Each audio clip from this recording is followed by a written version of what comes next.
Middle-earth: Shadow of Mordor is one of those games that you get sucked into and time flashes by. That is far from a bad thing. Middle-earth: Shadow of Mordor is a third-person action-adventure developed by Monolith Studios. You might remember that Monolith Studios also did a Lord of the Rings MOBA game called Guardians of Middle-earth, so they are no strangers when it comes to the fantasy epic. The game takes place in a 60-year gap between The Hobbit and The Lord of the Rings. You play as Talion, the Ranger of Gondor who seeks vengeance against those who murdered his family. However, Talion isn't the only character who seeks vengeance. There is a wraith that is tied to Talion which gives him great powers to vanquish his enemies throughout Mordor. Mordor is the root of all evil in Middle-earth. Foul beasts roam the land and legions of orcs defend their home with limitless ferocity. The clang of metal against metal, the roaring of crowds of orcs, and the snarls of the feral Caragors have the distinct type of sound that I could expect of a game of this scope. The original score made the moment-to-moment gameplay and cinematic quality of the game come together expertly. The visuals of Shadow of Mordor pulled me right in. The gloom and doom of the land of Mordor is represented deftly here, with the jagged mountain peaks in the background and ruined towers throughout the landscape. The game features a night and day cycle complete with a unique weather system. The character models are super detailed. I especially enjoyed the animation of Talion's cape as it waved through the wind. The most groundbreaking aspect of the graphics in this game is the orcs. I have never seen better facial gesture design in a game. There is so much character and emotion shown in every one of these enemies, not to mention there are a ton of designs of the orc captains and war chiefs. I don't think I've ever seen a clone of one. When it comes down to how the game plays, Shadow of Mordor hovers near perfection. The main story missions have you slaying hundreds, if not thousands of orcs doing anything from escort missions, to last stand missions, to stealth missions.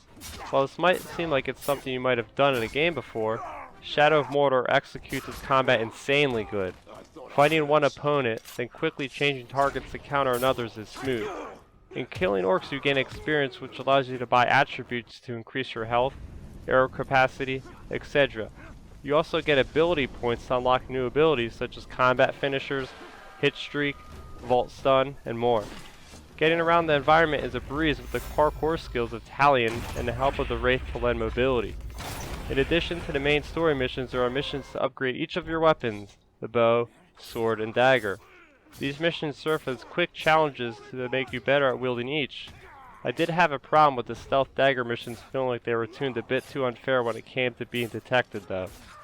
Finally, there are the power struggle missions dealing with the orc captains and orc war chiefs that lead me into the Nemesis system. The Nemesis system is a unique part of Shadow of Mordor that adds another layer to the game.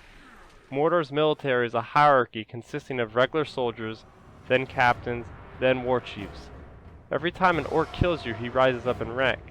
The next time you see the orc, he will talk trash to you in an introduction akin to something from WWE. So potentially a soldier can rise to the rank of war chief. Each captain or war chief has both strengths and weaknesses you can exploit to either kill him or dominate him to work for you. It was also being able to dominate an orc captain to betray his own war chief. Definitely something I could see the orcs doing from the subject matter they are pulled from. Shadow of Mordor is an achievement in gaming.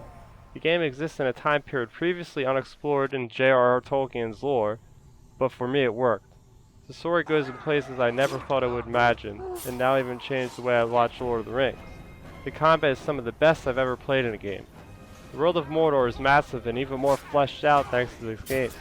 My only concern was some of the stealth missions in the game. Middle-earth: Shadow of Mordor was not only a great addition to J.R.R. Tolkien's epic fantasy, but a game that belongs with the best of action-adventure games.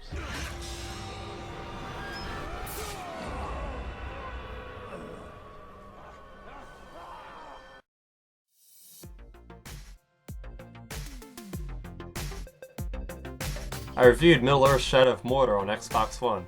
Feel free to leave a comment in the comment section below and hit that thumbs up symbol if you liked the video. If you liked the video, you might also like a recent review I've done of Ori and the Blind Forest over there. Make sure you subscribe to keep up on everything I'm doing. Follow me on Twitter at Starrapter. Like my Facebook page at Starrapter. Thank you for watching. Bye bye.